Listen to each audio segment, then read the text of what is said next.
One day, Edward was in the shed where he lived with the other engines.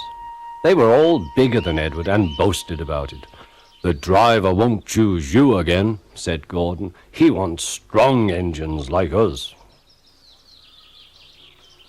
But the driver and fireman felt sorry for Edward. "Would you like to come out today?" "Oh, yes, please," said Edward. So they lit his fire, made lots of steam, and Edward puffed away. The other engines were very cross at being left behind.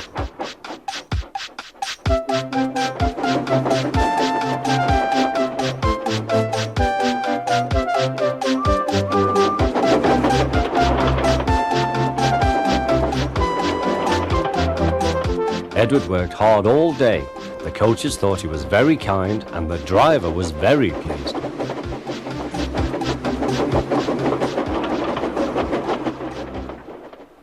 "I'm going out again tomorrow," Edward told the other engines that night.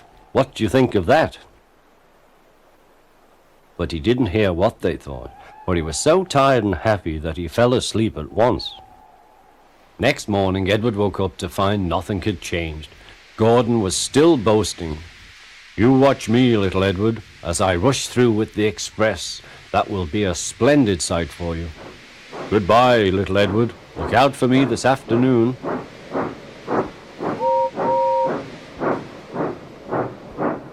Edward went off to do some shunting. Edward liked shunting. It was fun playing with trucks. He would come up quietly and give them a push. Then he would stop and the silly trucks would go bump into each other. "Oh!" they cried. "Whatever is happening?"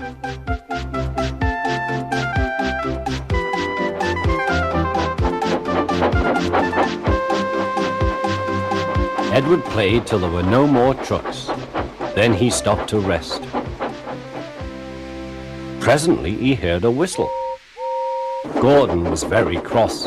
Instead of nice shining coaches, he was pulling a lot of very dirty trucks. "A goods train, a goods train, a goods train," he grumbled. "The shame of it, the shame of it, oh, the shame of it." Edward laughed and went to find some more trucks. Then there was trouble. "Gordon can't get up the hill," the porter called to Edward's driver. "Will you take Edward and push him, please?" They found Gordon halfway up and very cross. His driver and fireman were talking to him severely. "You're not trying." "I can't do it," said Gordon. "The noisy trucks hold an engine back so." Edward's driver came up. "We've come to push." "No use at all," said Gordon. "You wait and see," replied Edward's driver. They brought the train back to the bottom of the hill.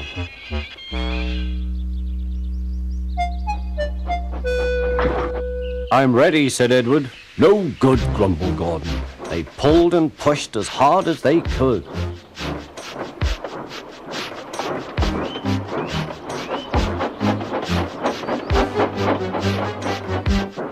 "I can't do it, I can't do it, I can't do it," puffed Gordon.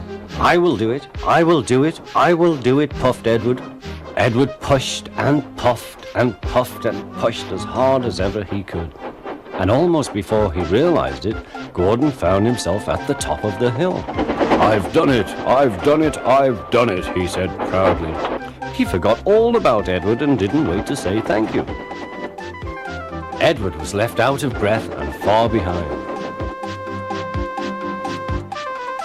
He ran on to the next station, and there he found that the driver and fireman were very pleased with him. The fireman gave him a nice long drink, and the driver said, "I'll get out my paint tomorrow and give you a beautiful coat of blue with red stripes. Then you will be the smartest engine in the shed."